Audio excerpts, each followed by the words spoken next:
gerund has features of the verb and the noun. It's very important. And some grammar books give these ing forms all together, and they don't differentiate between gerund and participle one because they coincide in form completely, but they're different in their nature. Gerund is verb plus noun, while participle one is verb plus adjective or adverb, and it is highly important for the translation.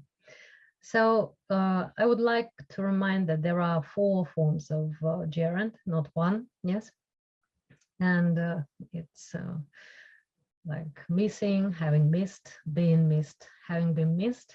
I will not overload and bore you with the terminology here because they will have enough terminology later on.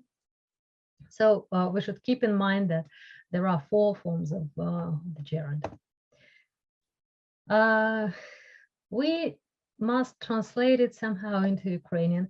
We don't have gerund in Ukrainian, yes, or just totally. The closest to it is the verbal noun, but it doesn't correspond to 100%, and that's why gerund is translated into Ukrainian in several different ways. So closest to the gerund is the infinitive. It may sound strange, but the infinitive also combines the features of the verb and the noun, though in form it is totally different. So, and the infinitive in Ukrainian helps to translate gerund, and in the official documents and any kind of texts written in official style, it helps. And in many cases, we use the infinitive to translate the gerund into Ukrainian. So you can see these examples. And they all contain infinitive in translation. Way of translating it is by a finite form of the verb. What is finite form of the verb? A verb in any tense. In Ukrainian, it is present, past, or future. Yes, and perfective, imperfective is also important here, because if we are dealing with the perfect gerund, having missed, for example, yes, haven't been done, it's usually something completed by a certain moment, and perfective verb is used, whilst other forms of gerund, it depends, perfective and imperfective. Of course, as long as the infinitive is close to the noun, it's often translated into Ukrainian by a noun. Again, in official documents, you'll see it happens a lot. Ukrainian is abundant of verbal nouns, and sometimes it is very confusing when we translate from Ukrainian into English, because the tendency is to translate noun by noun, which is wrong, and here the opposite works very well. We use gerunds and infinitives to translate verbal noun from Ukrainian. And also by a subordinate clause. A single gerund can be translated by a clause. I insisted on paying the check. Я наполіг на тому, щоб оплатити рахунок. Now, gerundial complex. Why just in singular? Because we've got just one complex, predicative complex, that has gerund as a part of it.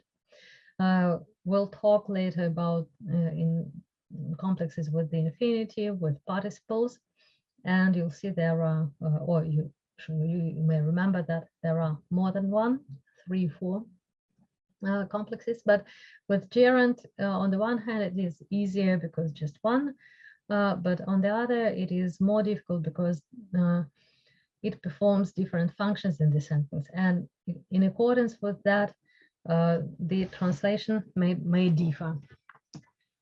Speaking about syntax, it may sound not necessary to you, but I highly recommend you that you revise the syntax of English. And also the functions of the infinitive, gerund, and participles in the sentence, and the functions of the complexes. How do we translate them? First, it's noun, word group, or subordinate clause. Subordinate clause, I would like to remind you that complex sentence, yes, consists of the main clause and subordinate clauses that are dependent, and they can be of different types.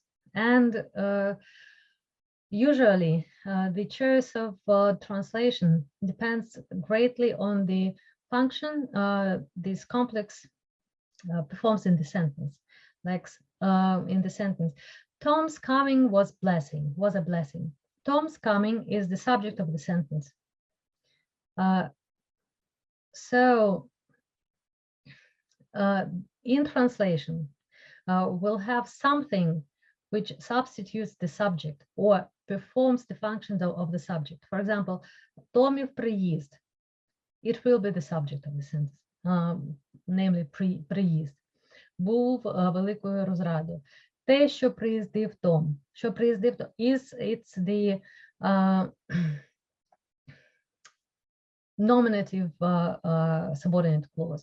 So the subordinate clause that replaces the subject. Her being ill will spoil everything. Її хвороба зведе на нівець усе. It's because her being ill is the subject. So what? Її хвороба зведе на нівець усе. And зведе, like will spoil, predicate to this very subject. Another example. Annette's being French might upset him a little. Те, що Анет француженка, може його трохи збентежити. Французька національність Анет, а може його трохи збентежити. The same. In the first case, we've got a clause. In the second case, we've got a noun.